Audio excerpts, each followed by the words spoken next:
So we're back, and now the big question. How do we pick the tool that would be right for our team? Right. So you've had an introduction to 4 different tools. And like we said, there's more that you can use, but specifically among these 4, how can we pick the right tool? And we are giving you a worksheet that helps you look through these 4 on a spectrum of all these different questions. And it's priceless. Priceless. And it's free for you. And Yes. so It's coming in the tool. It's coming in the interface here. You'll have it shortly. yeah. If you don't already have If it. you're very visual and you need to see it, then you can go get it now and then come back and look at this video. You can pause the video. We'll wait. We'll wait. Okay. We're back. Now, Okay. first question is, how well does my team communicate? So if you have a lot of miscommunication, the best place to start is probably the VAK, right? It gives you at least how am I wired to communicate? Yeah, that's a good one. And then moving up to Myers-Briggs, because Myers-Briggs talks about those preferences. And so that is going to give you guys a language around what is frustrating about the way the team is working together. Right on. And then you can handle some miscommunication that way. And if you communicate with ease, that's where you can move into Enneagram and StrengthsFinder because you have that base level of good communication together. Mm-hmm. Yeah, right on. The next one is, how much do your team members trust each other? Now, this is a big one. Okay, the VAK, by the way, really easy to do with a team that may not be feeling a lot of trust, and there may have even been issues that require disciplinary measures.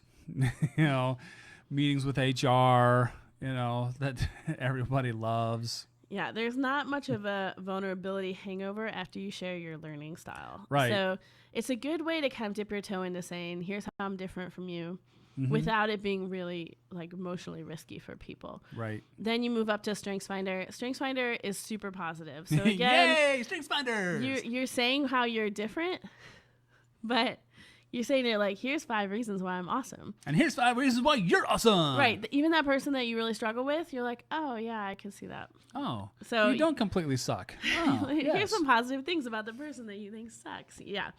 And then if you have high trust, you can move into Myers-Briggs, where you get a little more honest about what your preferences are, then up into Enneagram, where you are honest about what really sets you off and what your fears are, but also what you bring to the table and what your desires are and what really makes you tick, and lots of positive things as well. I don't want to make Enneagram sound like it's super negative, but you get into some hard things, and so trust is really important.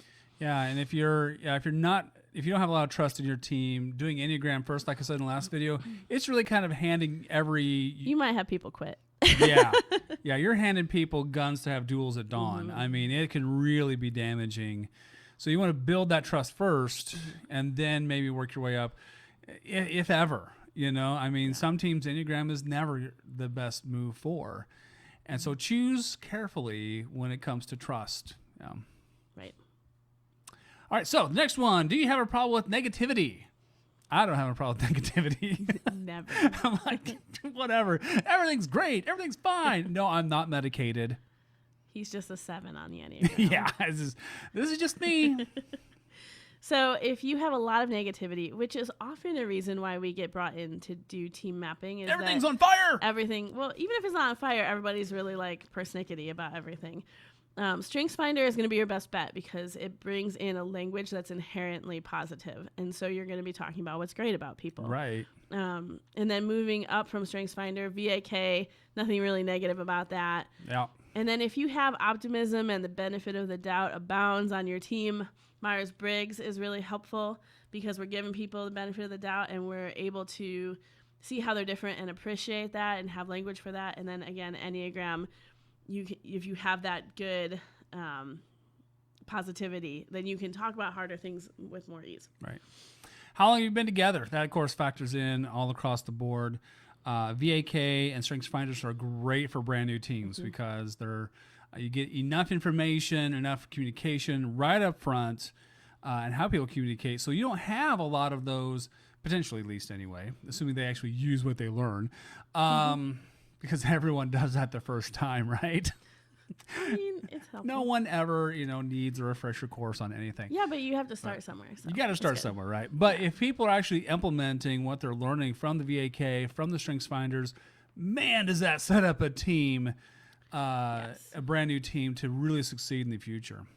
And for teams that are well established, Enneagram can be amazing because it can really help you understand what's going on because you already have a lot of trust. You spend a lot of time together already. Yeah. And if your team is brand new and nobody knows each other, the last thing you want to do is start with like your big fear. What's your greatest fear? Deepest secret. Yeah. We need Not to so do great. that right on the first day. Don't start with that. Yeah. Everybody's going to run and scream, run away. Yeah. How relational is your team currently? Do you have a lot of professional distance, or are people friends in your shop? It depends. And neither is bad. But you want to look at the kind of environment that you do have, and then make that selection. VAK, great for professional distance. Enneagram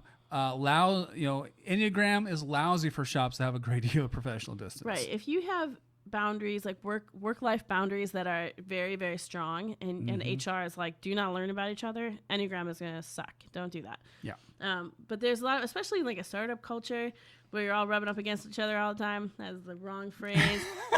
That's a whole different issue for HR to deal with. Metaphorically, all your roles are mixed up. Let's talk about human resources. Yeah. Then Enneagram can be really, really good in that kind of friendship environment. Right. So also, how often do you see each other in person? So Kimberly and I have worked a lot in virtual environments over the years. And for folks who don't see each other very often, VAK is great. As a matter of fact, even necessary, I think. Especially necessary because you don't have as many touch points for clarification. So if something didn't come through and it wasn't communicated well, now it's very hard to clarify that. Now it's time to schedule a meeting. Nobody wants that. Right. Myers-Briggs, again, is going to give you some of that, the things that you would learn about a person easily in person, but is much harder to do in a virtual team. Myers-Briggs is going to give you some language for those preferences. So those are really good. Right. So, and if you're seeing each other every day, then that's a whole different ballgame. Strengths Finders is great for that. Enneagram, great for those kinds of spaces. Right. How about simplicity? Simplicity, VAK, if you want something fast, easy, knock it out in an hour, it's a great tool to have in one meeting be done. Complexity, Enneagram falls way on that other spectrum. And then, of course, Strengths Finders, a little more simple than Myers-Briggs, because you're only looking at the top 5 awesome things about you. And then, in Myers-Briggs, a lot more. And then last but not least is cost a factor. For shops that have a low budget, VAK and Myers-Briggs, you know what? You can actually get free tests on that online, all kinds of places. Yeah. Enneagram and Strengths Finders, though, you're going to want to invest some significant dollars in, I think. At least, maybe not crazy amounts, right. but maybe. Well, Enneagram, you can find some free tests, but they're not very good. The tests that are better, the assessments that are better, cost money. And also, you probably are going to need a coach to help people navigate that. And Strengths Finder is simpler to navigate than Enneagram, but it's proprietary. And so no matter how you do it, you're going to have to pay for each person to take the test. Right. Which it's not incredibly expensive. I think it runs like $15 or $20 right now. But I think online I think it's like $12. And of course they have corporate. No, it's not 12. 12 is Enneagram. Oh, but okay. They have corporate programs too, where you can buy a block at a discount, and so you could have like 100 people take it for a much lesser amount per person. And so you have options, but it's going to cost money. Right. And if you want a Strengths Finder coach, people have invested a lot of money to become coaches. They're going to charge you a lot of money to do official for Strengths Finder coaching awesomeness. Yeah. So. But you get what you pay for on that. I mean, they're incredible. Yeah, a lot of shops that have implemented Strengths Finders are very deeply into their culture.